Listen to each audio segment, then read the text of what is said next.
بسم اللہ الرحمن الرحیم۔ السلام علیکم۔ نئی ویڈیو میں خوش آمدید ناظرین گرامی۔ تہلکہ خیز خبر آپ کے سامنے رکھنے جا رہا ہوں کہ ایران اور حزب اللہ کے اسرائیل پر حملے شروع۔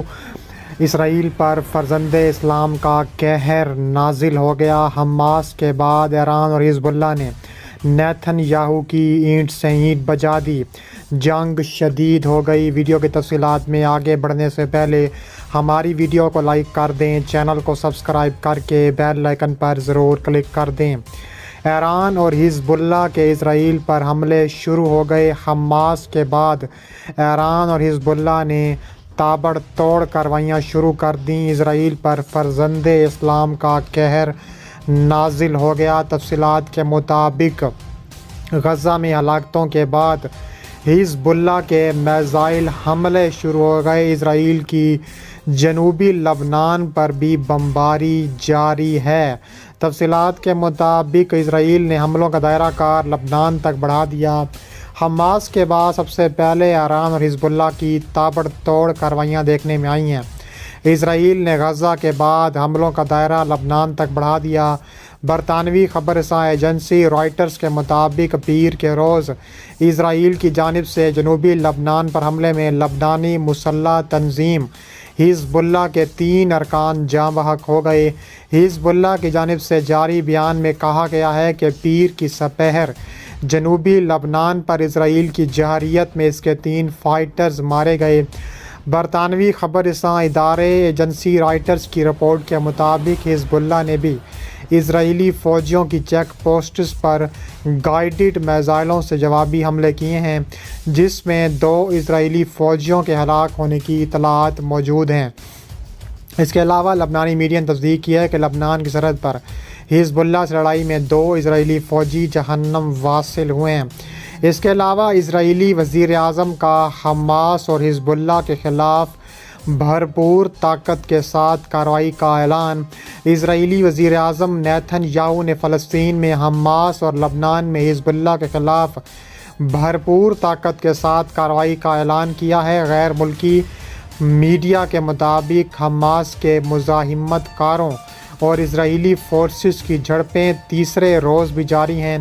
اسرائیل پر حماس کے حملوں میں ہلاک اسرائیلیوں کی تعداد 1100 سے بڑھ چکی ہے۔ اسرائیلی وزیر اعظم نیتن یاہو نے حماس اور حزب اللہ کے خلاف بھرپور طاقت کے ساتھ کارروائی کا اعلان کیا۔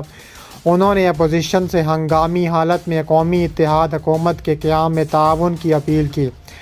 نیتن یاہو کے اعلان کے بعد اسرائیل کی جانب سے جنوبی لبنان پر حملے میں لبنانی مسلح تنظیم حزب اللہ کے 3 فائٹر جاں بحق ہو گئے۔ برطانوی خبر رساں ایجنسی رائٹرز کی رپورٹ کے مطابق حزب اللہ نے فوجیوں کی چیک پوسٹوں پر گائیڈڈ میزائلوں سے جوابی حملے کیے ہیں، جس میں 2 اسرائیلی فوجیوں کے ہلاک ہونے کی اطلاعات موجود ہیں۔ دوسری جانب اسرائیل کی جانب سے غزہ میں فضائی حملوں کا سلسلہ جاری و ساری ہے، جس میں 704 فلسطینی اب تک شہید ہو چکے ہیں۔ خبر ایجنسی کے مطابق اسرائیلی وزیر دفاع نے حکام کو غزہ کی بجلی کاٹنے، کھانے پینے کی اشیاء اور ایندھن کی سپلائی روکنے کے بھی احکامات جاری کیے ہیں۔ انتینیو گوتریس کا کہنا ہے کہ غزہ کے مکمل محاصرے کے اسرائیلی اعلان پر بہت تشویش ہے۔ غزہ میں بجلی، ایندھن اور کھانا بند ہونے سے سنگین نتائج مرتب ہو سکتے ہیں۔ اس کے علاوہ مزید کہا جا رہا ہے کہ حماس کی جانب سے حملے کے 4 دن بعد بھی اسرائیلی شہر صدورت سے لاشیں نکالنے کا عمل جاری ہے۔ ان تصاویر میں کارکنوں کو ایک تباہ شدہ پولیس اسٹیشن کے قریب کام کرتے دیکھا جا سکتا ہے۔ اس مقام پر اسرائیلی اہلکاروں اور حماس کے عسکریت پسندوں کے درمیان مسلح جھڑپ ہوئی تھی۔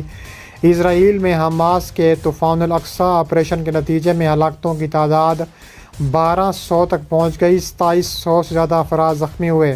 لبنان کی حدود سے اسرائیل کی سرحدی فوجی چوکی پر میزائل حملے کے بعد اسرائیلی فوج نے کہا ہے کہ وہ لبنانی علاقے پر جوابی حملے کر رہی ہے۔ بدھ کے روز صبح ہونے والی اس میزائل حملے کی ذمہ داری حزب اللہ نے قبول کی تھی۔ حزب اللہ نے کہا تھا کہ اس نے اسرائیلی فوجی سے جھڑپ میں اپنے 3 جنگجوؤں کی ہلاکت کے جواب میں اسرائیلی چوکیوں پر 2 میزائل داغے تھے۔ لبنان کے سرکاری میڈیا کا کہنا ہے کہ جنوبی لبنان میں 2 علاقوں پر اسرائیل کی جانب سے گولہ باری کی جا رہی ہے۔ لبنان کی قومی خبر ایجنسی کا کہنا ہے کہ دہیرہ کے ارد گرد کے علاقوں میں تابڑ توڑ توپ خانے سے گولہ باری کی جا رہی ہے، جبکہ یارین کے علاقے کو فاسفورس کے گولوں سے نشانہ بنایا جا رہا ہے۔ بی بی سی کو برطانیہ کے سرکاری ذرائع نے بتایا ہے کہ سنیچر کی اسرائیلی علاقوں پر حماس کے حملوں کے اب تک 17 برطانوی شہریوں کی ہلاکت یا لاپتہ ہونے کی تصدیق کی گئی ہے۔ اس سے قبل کہا گیا تھا کہ 10 سے زیادہ برطانوی شہری ہلاک یا لاپتہ ہو چکے ہیں۔ اسرائیل کی قومی سلامتی کے وزیر نے کہا ہے کہ سنیچر کو حماس کے حملے کے بعد سے غزہ کی سرحد کے قریب واقع اسرائیلی شہر صدورت کی رہائشوں میں 27,000 ہتھیار تقسیم کیے گئے ہیں۔ قومی سلامتی کے وزیر بن گویر کے مطابق ہم نے اسرائیلیوں میں 27,000 ہتھیار تقسیم کیے اور ہم ہتھیاروں کی تقسیم کا عمل جاری رکھیں گے۔ وزیر کا یہ بھی کہنا تھا کہ صدورت میں ہر شخص بغیر استثناء کے ہتھیار رکھنے کی درخواست دے سکتا ہے۔ فلسطینی ذرائع کے مطابق اسرائیلی ہتھیاروں نے عز الدین القاسم بریگیڈ کے چیف آف اسٹاف محمد الدین کے گھر پر بمباری کی ہے۔ اس کے علاوہ کہا جا رہا ہے کہ اسرائیلی فوج کا کہنا ہے کہ غزہ میں حماس کو نشانہ بنانے کے لیے ہتھیاروں کے علاوہ زمین سے داغے گئے حملوں میں یہ راکٹ استعمال ہو سکتے ہیں۔ اس کے علاوہ مزید کہا جا رہا ہے کہ اسرائیل کا کہنا ہے کہ اب تک 1500 عسکر پسندوں کی لاشیں ملی ہیں اور کہا ہے کہ اب غزہ کی پٹی کے ساتھ سرحد محفوظ ہے۔ تاہم اسرائیل میں حماس کے عسکریت پسندوں کے لیے اب بھی سویپ چیکنگ جاری ہے۔ IDF کے ترجمان ریئر ایڈمرل ڈینیل ہاگری نے اس کو بتایا ہے کہ گزشتہ روز منگل کو اسرائیلی فورسز نے 18 عسکریت پسندوں کو شہید کیا۔ اسرائیل اور غزہ دونوں میں ہلاکتوں کی تعداد میں مسلسل اضافہ ہو رہا ہے اور ایسے میں اسرائیلی فوج نے متنبع کیا ہے کہ لڑائی میں شدت آ جائے گی۔ جوناتھن کونریکس نے ایک ویڈیو میں اپڈیٹ میں کہا ہے کہ ہمیں بہت زیادہ جانی نقصان اٹھانا پڑا، تاہم یہ ہمیں نہیں روکے گا اور یہ ہمارے عزم کو کمزور نہیں کرے گا۔ انہوں نے مزید کہا کہ ہم امید کرتے ہیں کہ لڑائی شدت اختیار کر جائے گی اور اسرائیل کی حمایت جاری رکھے گی، یہ کہنا ہے امریکہ کا۔ انہوں نے کہا ہے کہ ہم امید رکھتے ہیں کہ تابڑ توڑ کارروائیاں ہوں اور غزہ کی پٹی سے نکلنے والے مناظر کو سمجھنا اور ان سے نمٹنا زیادہ مشکل ہو جائے گا۔ اسرائیلی ڈیفنس فورسز نے غزہ کے ارد گرد کی رکاوٹوں کو دوبارہ تعمیر کیا۔ غزہ کی سرحد کے قریب پیادہ فوج، بختر بند فوجی توپ خانے کی کور اور 3 لاکھ ریزرو فوجی بھی اس میں شامل ہو چکے ہیں۔ اس کے علاوہ اسرائیل کی غزہ میں جمع بھی مندرجات پر جاری ہے اور گزشتہ 10 گھنٹوں میں وہاں کیا صورتحال ہے۔ 2 سے زیادہ وزیری اسرائیلی اہداف کو نشانہ بنایا گیا اور جن کے بارے میں خیال کیا جاتا ہے کہ وہ ہاٹ اسپاٹ جہاں سے حماس اپنے حملے کرتی آ رہی ہے اور آگے بھی کرتی رہے گی۔